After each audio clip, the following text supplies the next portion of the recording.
Our opinions aren't too tough, rough, or gruff. We are proof that you don't have to be an expert to have an opinion. So just Shut up and sit down. This is Sports Stuff with Jim and Muff.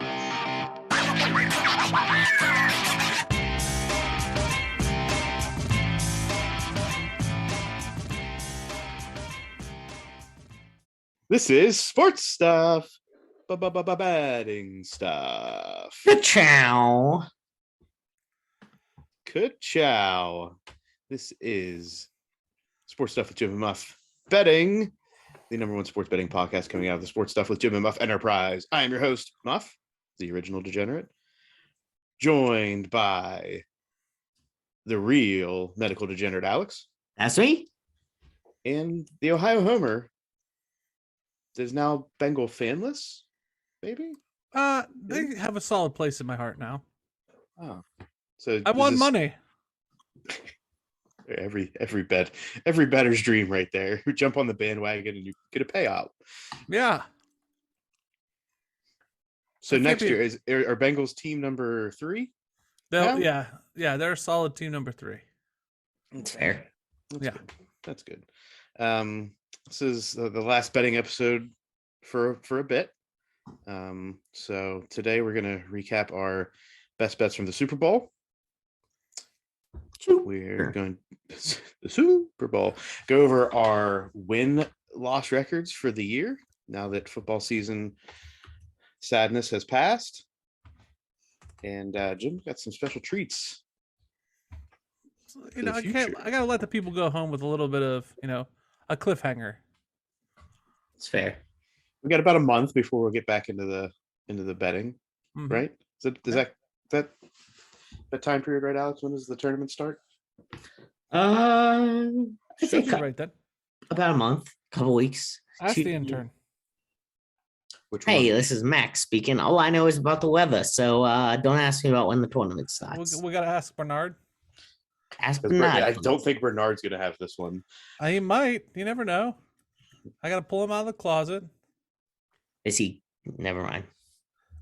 March 17th. Yeah, so about a month. Muff immediately ends that talk with March 17th. That would be the first Thursday, so I mean there'll be the play-in games the days prior to that, but we'll probably just start with those Thursday games, Thursday, Friday, Saturday, Sunday games. March 13th is Selection Sunday, I believe. Ooh. So just a question before we go down since we're on the March Madness, do we do the women's March Madness tournament? No. We did not last year, but if you have some strong thoughts about it, I'm open to hearing your thoughts. I mean, I obviously don't think I would put any money on the preliminary rounds, but I probably would put money on the Final Four. Yeah. Because by then I would have enough knowledge. So that alludes to the fact that you're going to watch enough of those games to gain this knowledge. Yeah, I think I would. I think I would. I'm not going to let the NCAA hold me down. No, sir, Billy Bo Bob. I forget what network picked them. ESPN, the primary. I don't know, man. Source for those games. Trying to keep up with that drama is hard for me. Anyway, we will be betting on NCAA basketball games, men's and or women's. Hey, you know what? The first and second round, there's some games in Pittsburgh. There are some games in Dayton. We could take this show on the road, fellas. Nope. I cannot safely watch all games at the same time. Oh, okay. In a stadium in Pittsburgh. All right. It's not possible. I have to marry someone on March 13th or 14th. Whatever the Saturday is there. 12th. That's the Saturday. Are you the not physically marrying someone, like officiating wedding? Sorry. You're the officiant. Yes, I'm the officiant. Sorry, I should have clarified. Thank you. I was gonna get real angry that I wasn't invited. Oh, you would be invited. Thank you. Fair enough. Fair enough. Yeah, but I mean, I already have to figure out enough about shh, don't tell people when I'm at work how I can make all this happen, because the game started at noon, Mhm. Yeah. so it's already a struggle. If I can take off work, then I'll do that, but I don't know if that's possible. Yeah. Now that I'm thinking about it, my March is pretty booked. I probably can't do it. It's also around St. Patrick's Day. Yeah. That's what I was thinking about. I'm off the following. I'm off. I think the first week of March Madness. I think I've timed this up just right. Was that I know intentional? that I mean, yeah. I know that a lot of vasectomies happen during this time. So I Which do, time, sure it's now not a or busy St. time for Patrick's you? Day? I Or do not During any March perform time? Madness. vasectomies. Say that again, Alex. I do not perform vasectomies. I didn't know you have medical expertise. Didn't know if that was in your wheelhouse. Wait, are you saying you know this is fact, Jim? Yeah, it's fact. What is the reasoning that you're aware of? Because men are laid up and they time it so that they're laid up for So they can just sit there and watch basketball the whole time. put peas on their peas and watch basketball. That's honestly not the worst idea. I'm telling you, that's the truth. It says March is the It makes sense. I had to know. So I Googled it. March is the busiest month of the year for vasectomies. See? Approximately 500,000 men in the United States get vasectomies each year, and a large percent of them get them scheduled at the beginning of March. Yeah. Me, I would have mine done if I were ever to do that. I'd have mine done during bowl season. That's fair. Yeah. Many people schedule them in days leading up to the NCAA tournament. Of multiple sources here. And I think isn't the men's wrestling individuals wrap up usually at that time too, Jim? It's close to it, yeah. It's usually in that time frame. I just forget Yeah. when. And it's in March. Like I know that. Yep.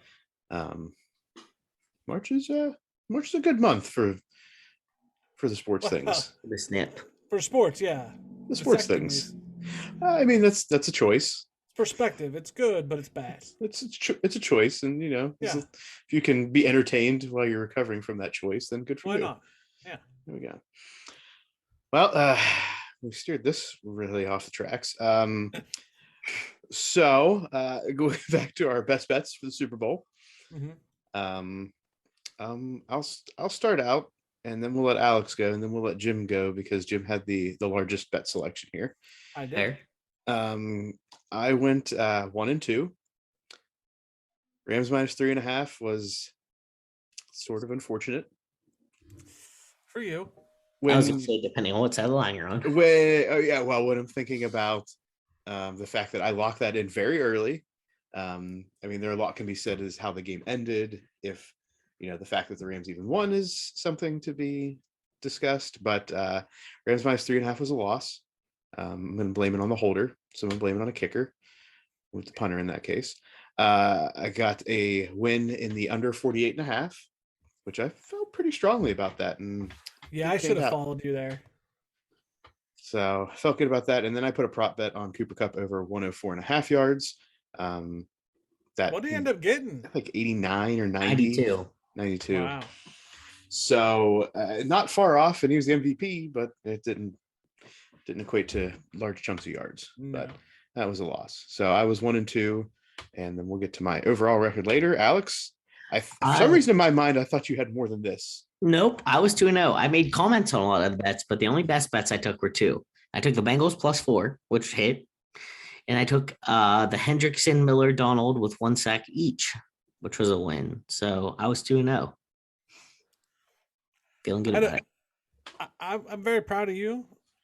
The Hendrickson, Miller, Donald was a very, very smart call because I hit that. I'm glad I followed you on that.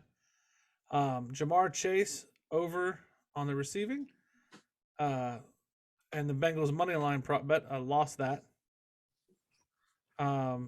First offensive play was a rush. Got that. Joe Mixon, 13.5 over on the longest run. I almost got that like on his very first shot. It was after he hit that, it was like a 14-yard run on the nose, right? Yeah. And then after that, there was nothing else close to that. Yes. So that was very lucky at the beginning of the game for that to go down for you. Obviously, I hit the Bengals +4, and I lost tails, the heads and tails. I lost it. So if you would not have parlayed the Jamar Chase over in the Bengals money line, you would have gotten another victory, correct? Yeah. Because Jamar Chase was 89 yards. Mm-hmm. Well, I will say that was actually a replacement bet because 2 other ones that Jim wanted were not offered through FanDuel. Yeah. And I don't remember if those would have won or lost, but I think they both had fighting. Well, the one was definitely a W because it was the points, how like the first point scored. Yeah. Inside or outside of 5 minutes, whatever seconds that was. It was 5.5. Right, which would have won because the first points weren't scored until about 6 minutes left. 6 minutes in. Yep. Yeah. So that would have won. And I forget what the other one was. I don't know, but Blue Gatorade. It was Blue Gatorade. The national anthem was on the over. 2 big ones that I was watching for. The rest I can't even remember. The timeout. That's what it was. First time out. First time out. Yeah. Dang. That would have been. Gatorade was a discrepancy in our house. Because half the room said that was purple and half the room said that was blue. So it's like the dress? I think so. I mean, I was like, I thought it was clear. So the whole time I'm pumped. I'm like, oh, it was clear. I said clear. My dad's like, that was absolutely not clear. And my brother was like, it was purple.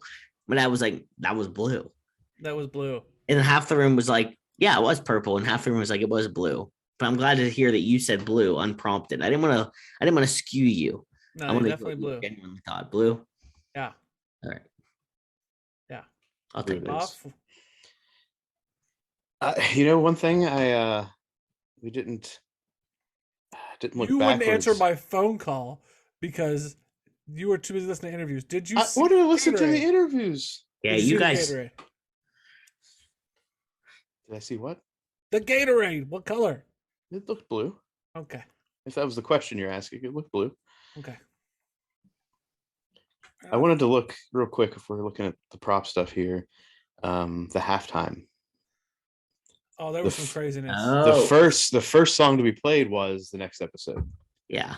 And that was actually the second best odds at plus 375, with California Love being the first best odds. And I would have, if I would have had an option, I would have bet a good chunk of change that California Love would not be the first one, because that was a smart call. They would want. I was like, they got to have a primer before you can't drop. They played it all. Start. It was played. Yeah, they did. It was played. They weren't getting off that without playing California Love. Oh yeah. And Humble wasn't even on the set list by No. Kendrick Lamar. When did they play California Love? Second, I think. Because they played the next episode. I'm going to be real honest, because Mary J. Ready? It was Next Episode, followed by California Love, followed by In the Club. Okay, so it was all one of Mary J. Blige's songs, followed by another Mary J. Blige song, then Kendrick Lamar, then Forgot About Dre, Lose Yourself, and Still Dre. My dad's commentary throughout that entire thing. Oh, I bet. Was my favorite part of the Super Bowl. Yeah.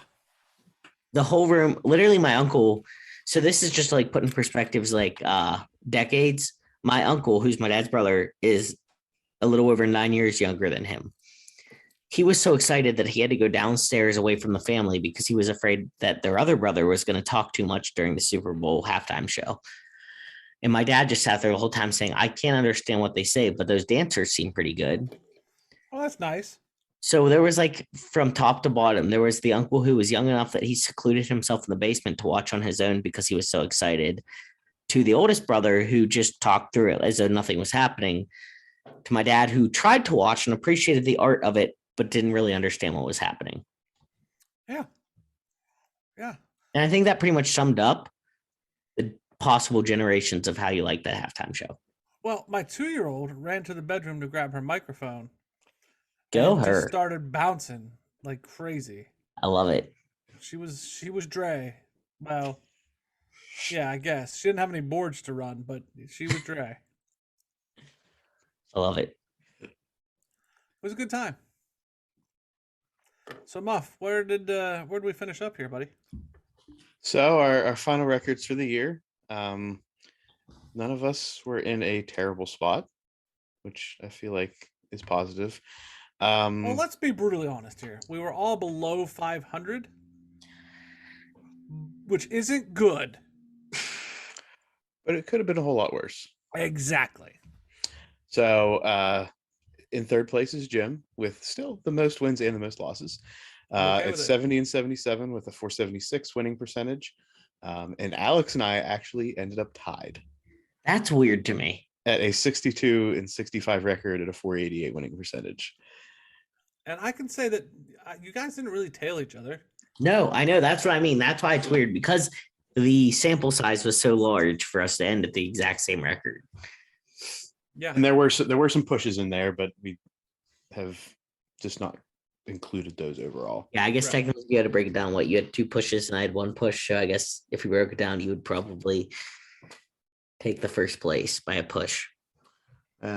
Theoretically, yeah, if you count that as a tie. Yeah.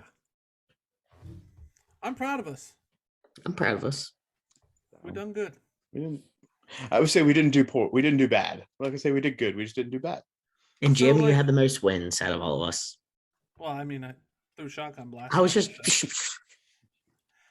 So as we're finishing up this betting year, what exactly are our plans for next year? Like, would we change stuff the up? year's still. I year's know, still- but I mean, still like new. football season wise, would we change things up? What would we do differently? Would we keep it the same? Like, let's break that down. Muff, let's start with you.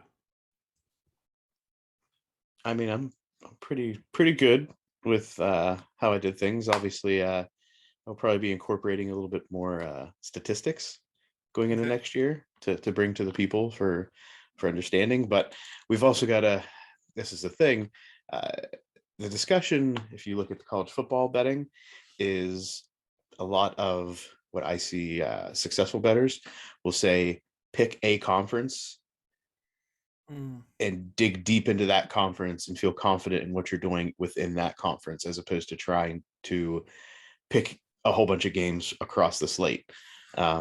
So I may myself hone in on like 2 or 3 conferences to do that, and then maybe find some other games here and there with college football. So that's going to be, I think, my strategy in the college football world. And then the NFL football world, it's everybody always says that you're pretty much just trying to figure it out for the first 3 or 4 weeks, because especially in the NFL, you have so much turnover, the free agency, like it takes 3 or 4 weeks to things to actually come into focus with statistics. So I'll be interested to see what I do in the first 2 or 3 weeks to kind of figure that out. Okay.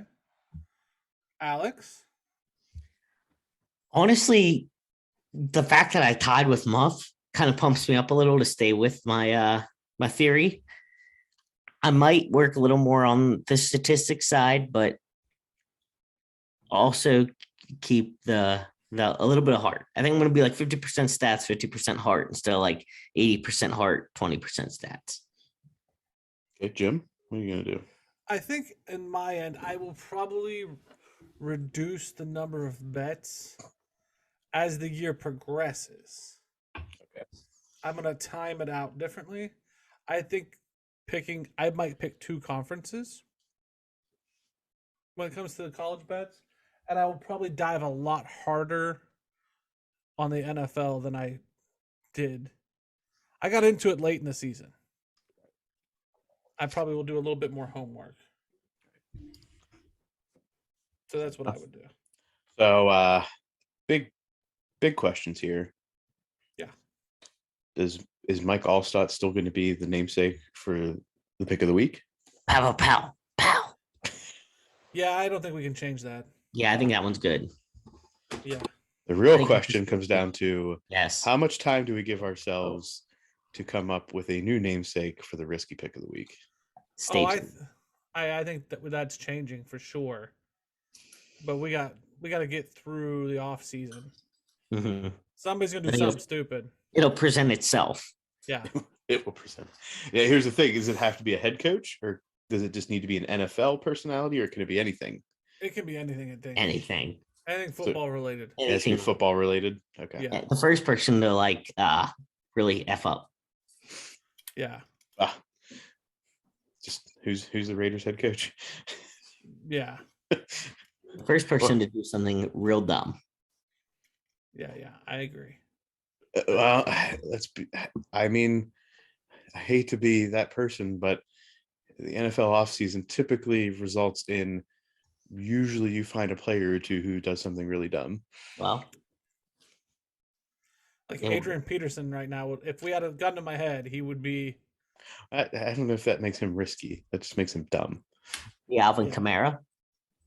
Because again, these are dumb things. Like the Urban Meyer thing, like just was teed up for us as a risky That's true. decision. That was risky. There's It a was a difference between risky risky decision. and There weren't like legal ramifications. That's a good point. It was just a risky move. Yeah. That's fair. Maybe it'll come from the draft. Maybe there will be a draft pick. It'll be that the is Raiders. a huge reach. And it's Yeah. like, why did this person get picked top 5? Like they We'll were go back. graded at like a top 20 player. Go back to the Raiders. I mean, it could be, something the Packers do. You know what I mean? Like, we'll see. An organizational move. Yeah. We can blame it on an owner. When I think of weird picks, I still think of Cameron Hayward Bay. Yeah. Darius Hayward Bay. Darius, yes. Cameron Hayward is for the I know who you Steelers, meant. which is why I said Cameron, but Yeah, Darius gotcha. Hayward Bay. Yes. I don't know why that when I think risky picks in the draft. Jamarcus Russell. Yeah. Henry Ruggs.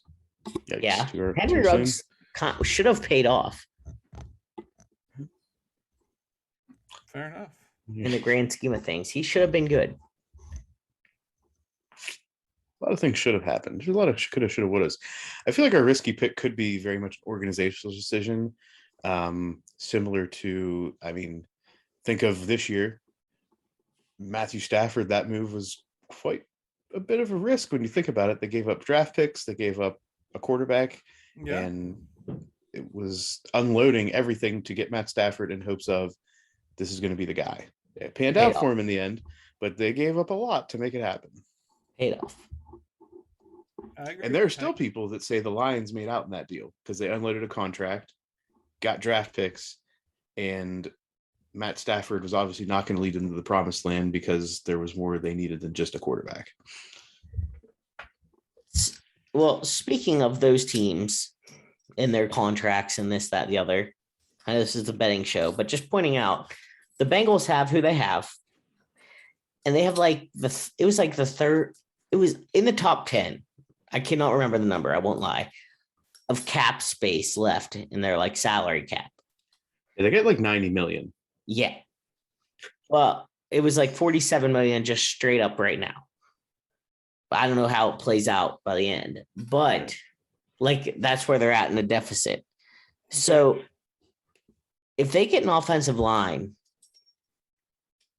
are they Super Bowl contenders next year? I think, again, this comes down to what decisions they make. Could it be the Bengals risky pick? I don't know if it's risky. They're like top 5 in Super Bowl odds right now.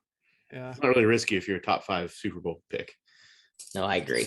I'm just saying I that was the only consolation for me of the Bengals not winning the Super Bowl was how set up they are for the potential of them returning. What I don't know is what they look like on the defensive side of the ball. Yeah. Well, they keep Hendrickson, right? I don't Or know. at least 2023, I'm pretty sure. Is Eli Apple out the door? Do we care about Eli Apple? I feel like Bengals fans Eli should. Apple pick. I feel I'll like tell you this Bengals much. fans should care about Eli Apple. I don't know. He runs his mouth too much for me, but I don't call myself a Bengals fan. I just rooted for them in the Super Bowl. But As a Bengals fan, Jim, what do you think about Eli Apple? He's a former Ohio State guy. Oh, makes sense why he runs his mouth so much. Oh, Yikes. get him. He bothers me. He bothers bothers me. As a Bengals fan or as a human being? As a human being, he bothers Okay. me. I don't really understand where he thinks he's as good as he is. Yeah. Can we talk about Ramsey for a hot minute before we end the show? Yes. We all said that he could be the guy that holds it down. He did not look. The call the face mask call, I get it, but he did not look impervious. He's He's was just not their a shut down corner. He's their best DB. I don't know. I think he's like 2 or 3 years removed from being a true shutdown corner in my mind. Alex, I don't know if you feel differently. Jalen Ramsey is, I think, on the backside of shutdown corner days. Yeah. I was not impressed. I would not at all describe him as a shutdown corner. I would describe him as a good defensive player, but I wasn't impressed in the Super Bowl. But counter that with how good's Jamar Chase? Are we taking away from Jamar Chase by saying that he's not that Jalen Ramsey's not that good? But T. Higgins is the one that burned him. That's true. In the long ball, he did. You're right. So I just not think impressed. Yeah. All I'm saying. I think that if the Rams really wanted to, and out of the contract situation, they could unload that contract potentially and find a reasonable alternative. You know, it may not be that the high profile, and Jalen Ramsey as well is just a presence on the field, like a leader and everything that goes along with it. And he's pretty sure-handed tackler, all said and done. So I mean, there's some benefits aside from just his coverage ability. Okay. So fair enough. Any other thoughts? I guess moving ahead in the football world, the draft. We're gonna do something for the draft, Alex. Yeah. Maybe YouTube Live situation. I wouldn't be mad about that. Yeah. See if we can match Pat McAfee's viewership. We need y'all to show out big. Yeah. Share a lot. Please and thank you. And show your grandma. FanDuel, thank you for sponsoring. Appreciate it. I think our goal should be to try to get FanDuel to at least tweet us. That's not going to happen. I might be working on it. Not with an attitude like that, Muff. I mean, I agree. I'm very much the attitude is the problem, but let's just remember that they're like $1 billion operation. I might have a little beef. I'm going to try to bring up, see if I can get them to tweet back at me. There you go. You'll get a bot tweet back at you. It'll be like, "Hi, this is Mike. We're sorry that you're experiencing these problems." And then you Alex, tweet it the next day, and you get, "Hi, this is John." Alex, I give you full permission to use the force of the show. Thank you. To resolve your issues. Thank you. Use the full force. I will. That's my Wi-Fi password in case anyone comes to my house. It's use the force. I may or may not be a Star Wars nerd, for those of you who can guess. I want you to tell them that you are from a prominent podcast. Okay. I'm having issues with my account. And we promote you, and you do not want us to turn on you and our legion of fans. That's good. Yes. Okay. Our loyal listeners will please retweet. We'll go to Barstool. We'll go to Barstool Sportsbook if you don't remedy this. Yeah, we should. Yeah. I tell you what, as we wrap up the show, FanDuel, if you're listening, if you do not get our guy Alex back on, we are going to Barstool next year. Hear us now. Little listeners, tweet this. Hear us roar. Hashtag fix Alex. You don't want to lose our $20 a weekend. You really don't. It's not worth it. It's gonna hurt you. It's gonna hurt you.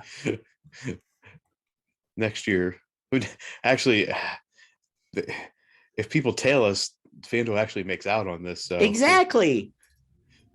I'm going to make all these points in the tweet that I'll be formulating.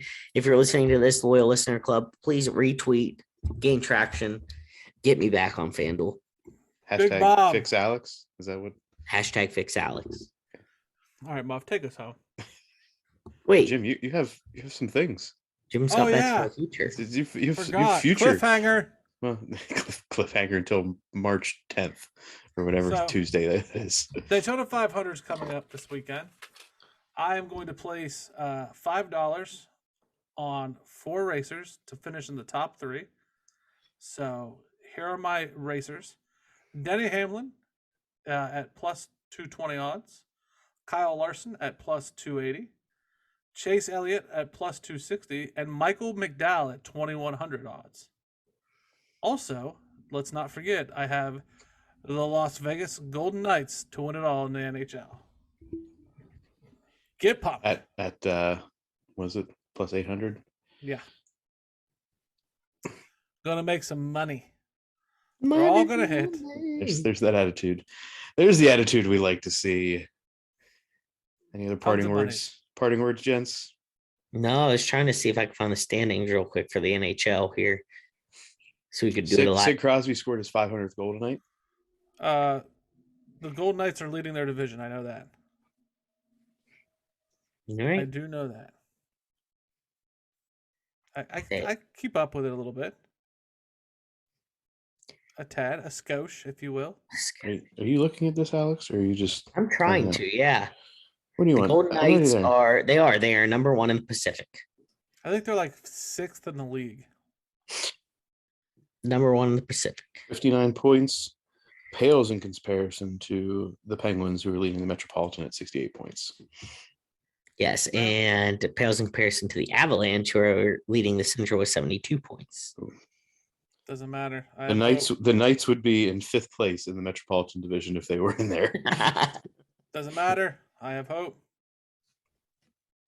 The wild card in the West also has 59 points.